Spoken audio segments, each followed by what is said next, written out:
जिला के थानेसर के गांव कैथला खुर्द के लोग नरकीय जीवन जीने को मजबूर हो रहे हैं।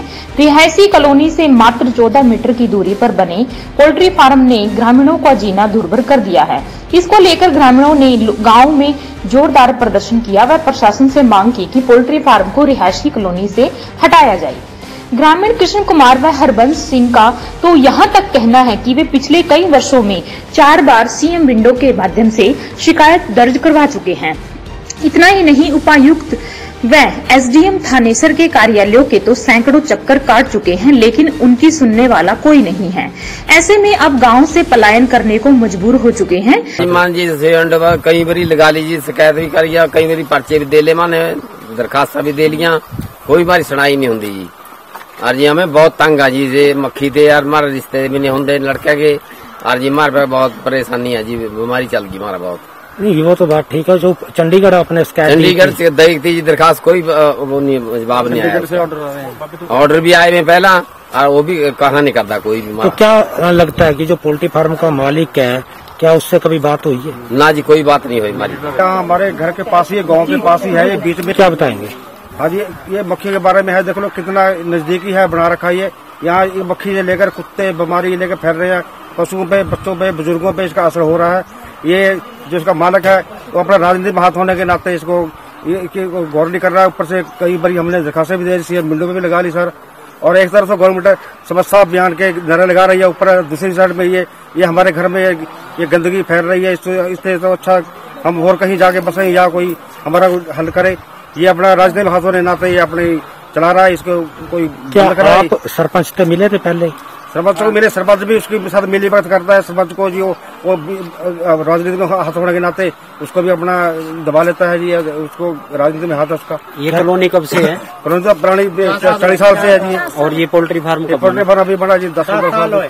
ग्रामीण महिलाओं ने कहा कि पोल्ट्री फार्म से पूरा दिन घरों में बदबू का आलम बना रहता है। इतना ही नहीं, पोल्ट्री फार्म के कारण, मक्खियों के कारण बीमारी फैलने का डर ग्रामीणों को सता रहा है। ग्रामीण कृष्ण ने कहा कि पोल्ट्री फार्म के कारण घरों में मक्खियां इतनी हो गई हैं कि उनका रहना मुश्किल हो गया है। उन्होंने जिला प्रशासन द्वारा कोई कार्रवाई न करने पर रोष प्रकट करते हुए कहा कि यदि इस समस्या का समाधान नहीं कर सकते तो उन्हें जहर का टीका लगवा दिए। महिला पुष्पा देवी ने कहा कि पोल्ट्री फार्म के कारण उसके ससुर फेफड़ों की बीमारी से पीड़ित हो गए हैं व उनकी मृत्यु हो गई है। उन्होंने कहा कि वे आज इतने मजबूर हो चुके हैं कि यहाँ कोई शादी ब्याह का आयोजन व भंडारा तक नहीं कर सकते। ग्रामीण महिला मंजीत ने कहा कि उसका ऑपरेशन पीजीआई में हुआ है और डॉक्टरों ने उसे स्वच्छता में रहने के लिए कहा है, लेकिन इस बदबू भरे वातावरण में रहकर वे दोबारा बीमार हो गई है। उन्होंने कहा कि हालात यहाँ तक है कि उनके बच्चे बीमार न हो जाए, वे बच्चों को घरों में कैद रखने को मजबूर हैं। हमारे यहाँ कॉलोनी में और गांव के पास कोई पोल्ट्री फार्म बनाने की कोई सुविधा नहीं दे रखी गवर्नमेंट ने, और फिर भी यहाँ पोल्ट्री फार्म बना रखा है। हमारे बच्चों की शादी नहीं होती, हम मक्खी में बहुत दुखी हैं जी। यहाँ पर हमारे डैड भी, मेरा बाप भी इस बीमारी के कारण, किडनियों की बीमारी के कारण, इस मक्खी के कारण यहाँ से साल हो गए, वो भी डेथ होगी उनकी। और हम भी बहुत दुखी, हमारा यहाँ कोई रिश्तेदार भी नहीं आता। क्या चाहते हो आप? हम चाहते हैं कि ये उठ जाए, बस नहीं हमको यहाँ से निकाल दो। मुझे तो बस इतना कहना है जी, मैं 3 महीने से चंडीगढ़ से आई हूँ जी। मेरा ऑपरेशन होया, डॉक्टर ने मैंने अच्छे वातावरण में रहने के कहा, अच्छी सैर करने को कहा। मैं दसो रे केड़ी सैर करा जी, अन्नी 2 डिंगा के फासले पर है जी मेरे घर पे पोल्ट्री फार्म। मैं और बाहर बैठ कर 1 मिनट साह भी नहीं ले सकती, सारे दिन अंदर पड़ी रहती है जी बेड को। उरे पोल्ट्री फार्म करके इतने कुत्ते पैदा हो गए, 20 कुत्ते उरे हमेशा फिरते आ, हमारे डंगर भी खा ली उन्होंने। और मुर्गियां लजा जाकर जी हमारे कोठे के उपर घेर देंगे है, मानू उठानिया पैंदियां जी। हमें बहुत परेशान हुए इन्होंने मक्खियां ते इन्होंने कुत्तियां ते। हमारे बच्चों भी वध लिया 1-2 बार तक जी इन्होंने। तो क्या प्रशासन प्रशासन से अन्ना कहना जी बस इन्हों उठा दो। मोदी जी कहते हैं जी भी सफाई अभियान चलाया वा, सफाई अभियान चलाया वा। आ देखो हमारा सफाई अभियान क्या करूंगा, कोरोना दसो क्या करूंगा। अन्य बीमारियां मुर्गियां ते फैलियां हुई जी, मुर्गियां तो हमारे छाती पर हुए जी, मानो दसो क्या करूंगे। क्या नाम है आपका? मनजीत है। वहीं जब इस बारे में थानेसर के एसडीएम अखिल पिलानी से बातचीत की गई तो उन्होंने कहा कि उनके संज्ञान में यह मामला है।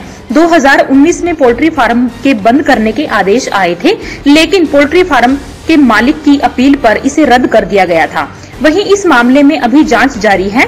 अखिल पिलानी ने से जब पोल्ट्री फार्म लगाने के नियमों के बारे में पूछा गया तो उन्होंने गोलमोल जवाब देते हुए कहा कि इस बारे में तो पॉपुलेशन कंट्रोल बोर्ड ही बता सकता है। जी, एक 2019 में ऑर्डर आया था कि वो डिपार्टमेंटल चंडीगढ़ से कि वो पोल्ट्री फार्म बंद किया जाए, तो उस पर कार्रवाई जब की तो फिर जो पोल्ट्री फार्म वालों ने दोबारा एप्लीकेशन दिया तो डिपार्टमेंट ऑफ एनवायरनमेंट से वो क्लियर हो गया।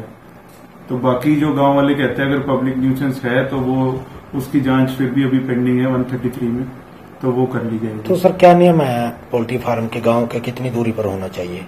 ऐसे नियम रूल्स में है, सारी डिटेल्स, बहुत सारे पॉइंट होते हैं। वो डिपार्टमेंट का काम है, जो पोल्यूशन कंट्रोल बोर्ड और डिपार्टमेंट एनवायरनमेंट वाला है, वो उसकी गाइडलाइंस होती है, वो उस हिसाब से चलती है।